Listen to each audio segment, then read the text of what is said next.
ካንተ የሚሰማ ስንትና ስንት ሰው ይኖራል ካንተ የተሻለ ስለተናገርክ የተሻልክ ነህ ማለት አይደለም ይሄንን ልንገነዘበው ይገባል ስላስተማርክ የተሻልክ ነህ ማለት አይደለም ግንዛቤ መጽናት መቻል አለበት ስንትና ስንት አዳማጭ አለ ከስንትና ስንት ተናጋሪ የተሻለ ስንትና ስንት አንባቢ አለ ከስንትና ስንት ጻሐፊ የተሻለ በል ሐዲሶች ላይ ምን እንመለከታለን ስንትና ስንት ሰዎች አሉ ቢያንኳኩ የማይከፈትላቸው በር ላይ የሚገፈተሩ ሽምግልናን ይዘው ቢመጡ በማይሰሙ ከዚህም ጋር ግን ለው አቅሰመ ዐለ አላህ ለአበረሁ በአላህ ላይ ቢብል አላህ ወላሂ ምን ያደርግልኛል ብሎ ቢል አላህ ሱብሓነሁ ወተዓላ ከመሐሉ ያጠራል ይቀበለዋል ምክንያቱም አላህ ሱብሓነሁ ወተዓላ ዘንድ የላቀ ነው ሰዎች ዘንድ ግን የወረደ ነው በዚህ ዘመን ለምሳሌ ሰዎች መለኪያ ምንድነው ከተባለ ዝና ነው አፈር ይብላና ዝና ወላሂ ዝና የሚባለው ነገር غالبا በአብዛኛው ጊዜ የሰዎችን ጀርባ ቆራጭ ነው ዑለማ እንደሚሉት ለዚህም አላህ ተባረከ ወተዓላ ይወዳል አፈር ላይ እንደመጣው ተቅይ ነቅይ خفي የሆነ ሰው ተቅይ ነቅይ ነው አላህን የሚፈራ ጽድት ያለው خفي ነው ድብቅ ያለው ሰው ያውቀው ወይስ القرني እኮ ልክ የሱ ጉዳይ ሲታወቅ እንግዲህ ወይስ القرني ታቢዒ ነው ነብዩ ሰለላሁ ዐለይሂ ወሰለም ናቸው የታቢዒዎች አለቃ ብለው የገለጹት ይሄ ከገይብ ንግግር ነው ያው ነገሩን አላስረዝመው እናሳጥረው አልሙሂም ስለሱ መልካም ነገርን ተናግረዋል የሱ ነገር ግልጽ በሆነ ጊዜ ወይስ القرني ምንድነው ያደረገው ራሱን ሰወረ ተደበቀ አሁን እኮ በቃ ልታይ ነው በጣም እኮ ነው የሚገርመው ምንም ነገር ሳይኖረን ማለት ምንም ነገር ሳይኖረን እገሌ ይሄን ያህል ተከታይ አለው እገሌ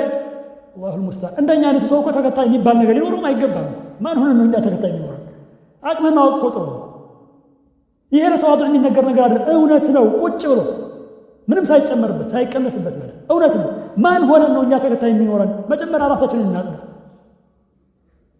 ከዛ አላህ ወፍቆ ከዑለማ ይሁንክ እንደሆነ ሰዎች ካንተ እውነቱን ተከትለው ተግባራዊ ያደረገ እንደሆነ በርግጥም አጅር ከፍያል አልያ ግን ተከታያለኝ ይሄ እብደት ነው من الجنون አላህ ይመልሰን ቀልባችን አላህ ያጽዳው ይሄ ሁሉ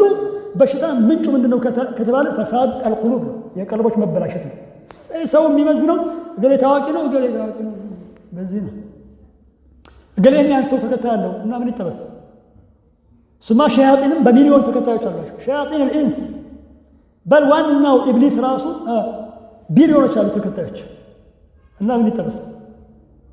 በተከታይ አይደለም በልብ መጽዳት እንጂ በصلاح القلب ነው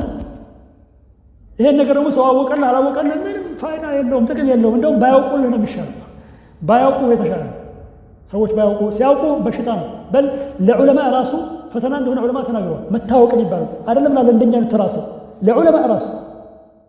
ለዚህ ነው ጥንቃቄ ያስፈልጋል ሰዎችን በተመለከተ ወንድሞች መልካም ስራ የሚሰሩ ወንድሞች አሉ መሻይኾች አሉ ግን ከልክ በላይ መስቀል አያስፈልግም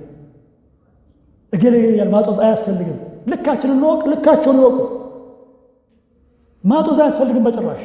አዎ ታላቅህ ነው የሽበት ባለቤት ነው ታከብረዋለህ ከውቀት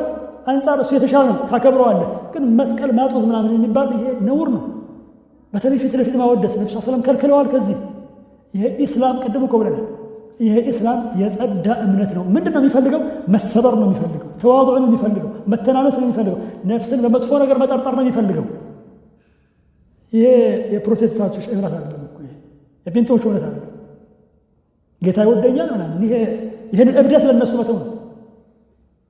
ሙስሊም ራሱን ይጠራጠራል ራሱን በጣም ነው የሚጠራጠረው ሙስሊም ቀልብን ከሚያጸዱ ነገሮች ውስጥ አንደኛው ነፍስን መጠርጠር ነው አላህ Subhanahu Wa Ta'ala መልካም ጥርጣሬ ይኖርሃል በወንድሞች ላይ ራስ መልካም ጥርጣሬ ይኖርሃል ያኒ ዛሂራቸው ጥሩ እስከሆነ ድረስ መጥፎ ነገርን ግልጽ እስካላደረጉት ነፍስን ጻና መጥፎ ነገር መጠርጠር ነው በዚህ ጊዜ ቀልብ ይጸዳል በሰዎች መካከል የሚገኝ አንድ ቆሻሻ ሰው ነኝ ብለህ ስታስብ ቀልብ እየጸዳ ይመጣል ነው እኮ እንደዛ ነው ማሰብ ያለብን እኮ ያላህ ባሮች አይደለም كان رسول الله صلى الله عليه وسلم متواضع نبر عليه الصلاه حتى በሚገባቸው ነገር ሲያወድሷቸው እንኳን ያስቆማቸው ነበር ኢማም ابن عثيمين رحمه الله عليه በሚገባቸው ነገር ያወድሳቸው አለ ወግዝ አቁም انا لا اوافق على ذلك እኔ በዚህ አልስማማ ቀይረው አለ ابن باز رحمه الله عليه አለቀሱ ሲያወድሷቸው ሼኹ አልባኒ እንደዚህ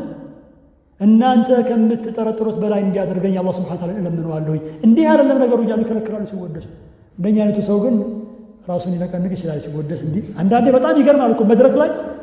አንዱ ይነሳል ይሄ እገሌ ምናምን ያለ ያወድሰዋል እሱ ዝም ብሎ ያዳምጣል ليس من سنة رسول الله صلى الله عليه وسلم ما اسقمنا حتى በሚገባ ቢሆን እንኳን ተገቢ አይደለም ሰዎችን ያለ ቢላ ማረድ ነው እንደዚህ አይነት አካሄድ መከባበር ግን መልካም ነው ደግሞ ሌላ ምን አለ? ሌላ ጠርዝ አለ። በቃ እኔም ሰው ነኝ እነሱም ሰው ነገር በቃ ትልቆች የሽበት ባለቤቶችን ጀፋ የሽበት ባለቤቶችን አለማክበር፣ ትልቆችን ሽማግሌዎችን አለማክበር። ይሄ ደግሞ ሌላ በሽታ፣ የቀልብ በሽታ። ይሄ እኮ ቀስዋ ነው፣ የቀልብ ድርቀት ነው። አላህ ይመልሰን። ልክ መካከለኛ መሆን መቻል አለብን። ወሰጥ